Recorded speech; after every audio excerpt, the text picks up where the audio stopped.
Boa noite. Meu nome é Denis Castanheira, eu sou professor da Universidade Federal Fluminense. Falo aqui de Niterói, cidade localizada no estado do Rio de Janeiro, no Brasil, e vou apresentar hoje o trabalho Abordagem sobre a Variação Linguística nas Provas do Enem. Este trabalho será apresentado em conjunto com as minhas orientandas Thaís Stolano, da pós-graduação, e Cecília Atianese, da graduação. Este trabalho está inserido em uma abordagem mais ampla dos trabalhos que oriento das duas alunas. Passo a palavra agora para a Cecília. O objetivo do nosso trabalho é discutir o tratamento que é dado às questões da variação na prova de linguagens, códigos e suas tecnologias do Enem de 2022. Pode passar, Thaís. O que é o Enem?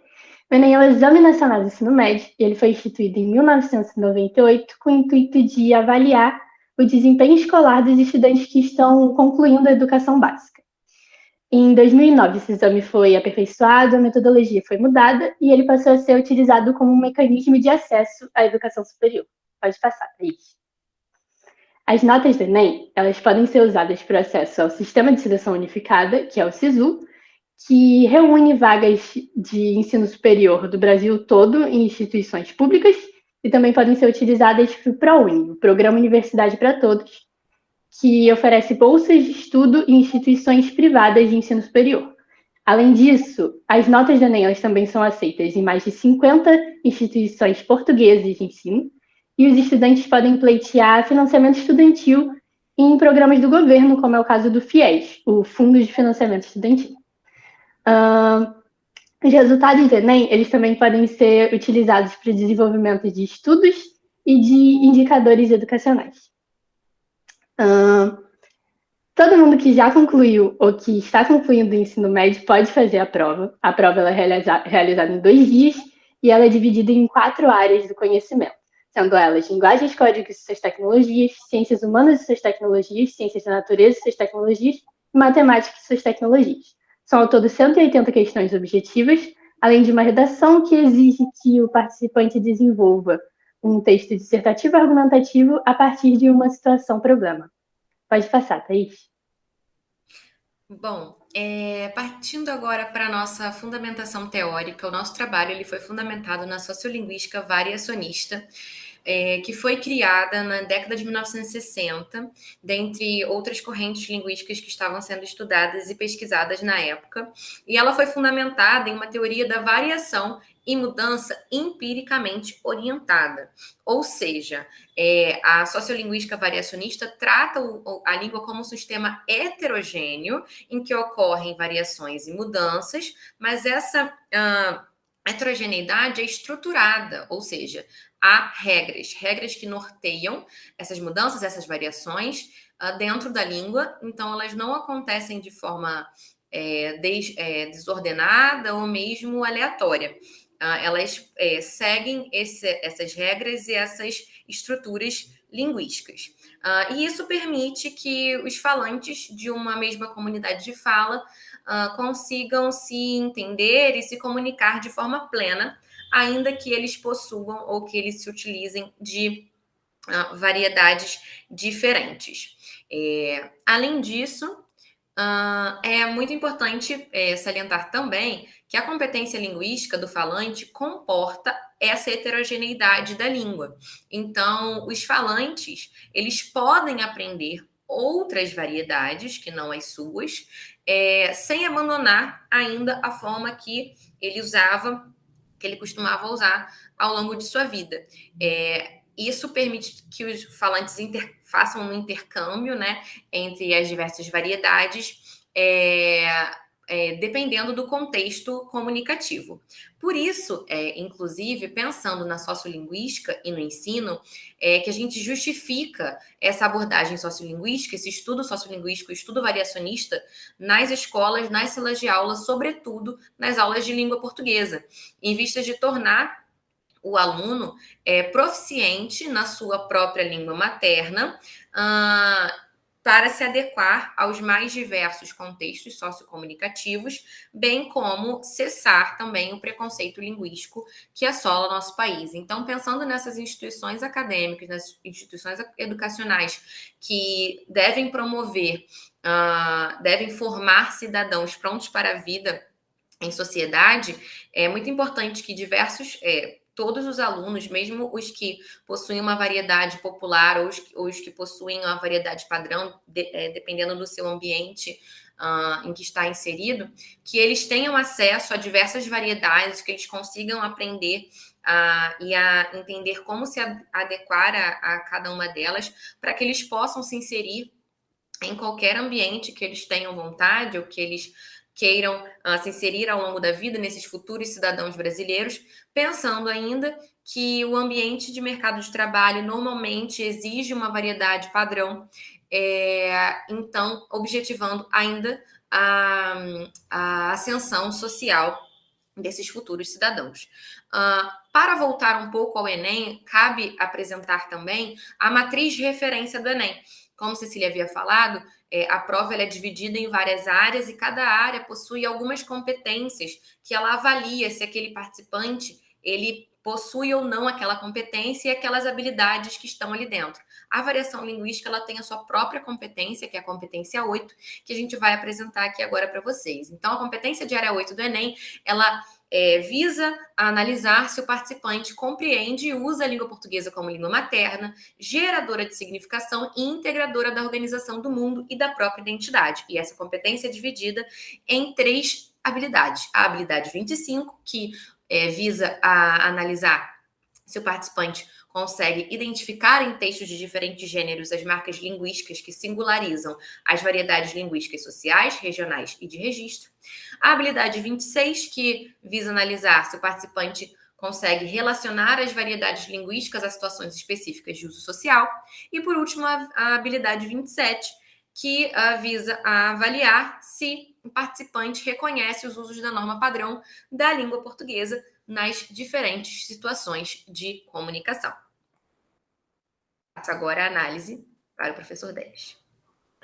Bom, pessoal, diante de todas as discussões efetuadas até aqui, nós resolvemos destacar algumas questões especificamente da prova do Enem de 2022. É evidente que não há apenas essas questões sobre variação e que há diferentes provas passíveis de serem analisadas, o que é feito, por exemplo, no trabalho de Stolano 2023. No entanto, especificamente nesta apresentação, nós focalizaremos a prova de 2022. A primeira questão que nós escolhemos é a questão número 42, em que há um texto cujo título é O Complexo de Falar Difícil e há algumas alternativas que vão justamente abordar a importância da contextualização.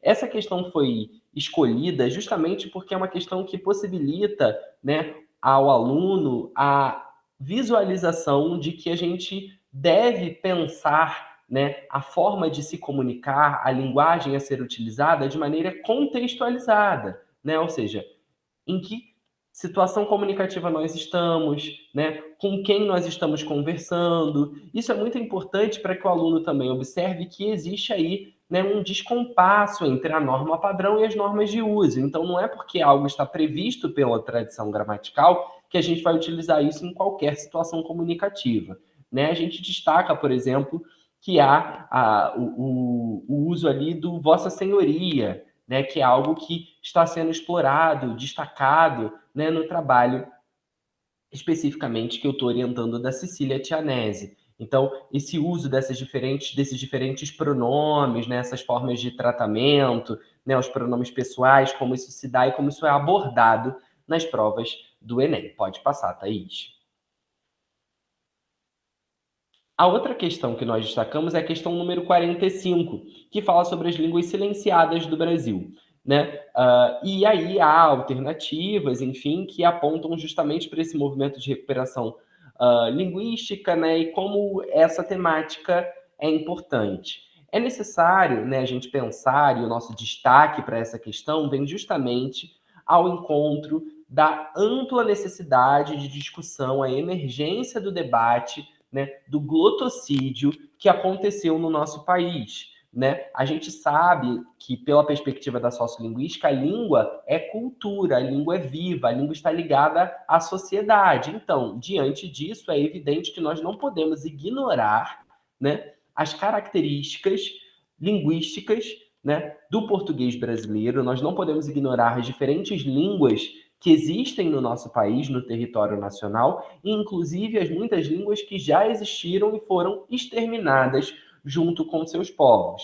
A importância dessa questão é muito grande, porque quando uma prova como o Enem, né, que é uma porta de entrada para as universidades no Brasil, principalmente, traz essa temática, isso faz com que esse assunto seja muito mais abordado e discutido, por exemplo, em cursos pré-vestibular, por exemplo, em escolas, justamente porque há também uma questão política envolvida nisso. Então, é percebido que, naturalmente, há uma discussão sobre isso sendo cobrada, e com isso a gente precisa, enquanto instituições de ensino básico e também instituições preparatórias, trabalhar essa temática, que está diretamente ligada, evidentemente, a aspectos de variação e mudança. Pode passar, Thaís.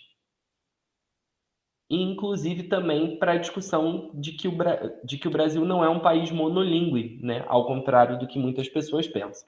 Por fim, nós destacamos a questão número 40, que tem um texto do Veríssimo intitulado Papos, e nesse texto, e também por meio da pergunta e das alternativas apresentadas, há uma grande discussão sobre colocação pronominal, né, e sobre norma padrão. É uma discussão muito importante, porque, na verdade, o debate sobre a norma padrão, né, o debate sobre a importância de a gente considerar as diferentes normas, a pluralidade de normas no contexto, principalmente no contexto brasileiro, é fulcral.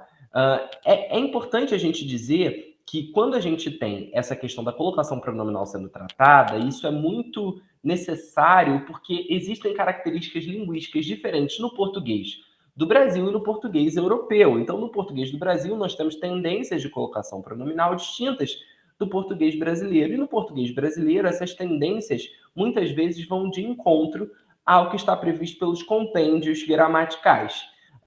E isso é importante de a gente tratar, né? Justamente porque é uma temática que evidencia a variação na colocação pronominal no português brasileiro. Pode passar, Thaís. Diante dos debates que nós fizemos, a gente consegue concluir que a temática da variação está presente na edição 2022 do Enem, né? E nós podemos afirmar também, seguindo a pesquisa de Stolano 2023, que a variação linguística já está presente em várias pesquisas linguísticas, que a variação linguística está presente em muitos livros didáticos e que no Enem a variação também vem sendo presente já há algumas edições. E isso faz com que essa temática seja cada vez mais trabalhada no ensino básico e também em cursos preparatórios para a entrada na universidade. É importante também que a gente explore temáticas mais específicas, como, por exemplo, no trabalho de atianese, que justamente a gente busca fazer essa sistematização da variação linguística por meio de um fenômeno específico, que é a questão dos pronomes pessoais com função de sujeito. Também é importante a gente pegar, né, quais temas são abordados, como isso é feito, e pensar alguns temas justamente para que a gente possa se debruçar de maneira mais arguta sobre eles. Então, a gente precisa pensar que essas iniciativas devem ser feitas. Algumas nós já estamos produzindo e serão publicadas ao longo dos anos de 2023 e 2024. Pode passar, Thaís. Essas são as nossas referências citadas nesses slides, embora, evidentemente, utilizemos várias outras. Pode passar. Nós agradecemos, deixamos os nossos e-mails e estamos disponíveis para o debate com toda a comunidade científica. Com isso, eu agradeço em meu nome das minhas orientandas Cecília Atianese e Thaís Stolano e encerro esta apresentação. Boa noite a todos e desejo um excelente congresso.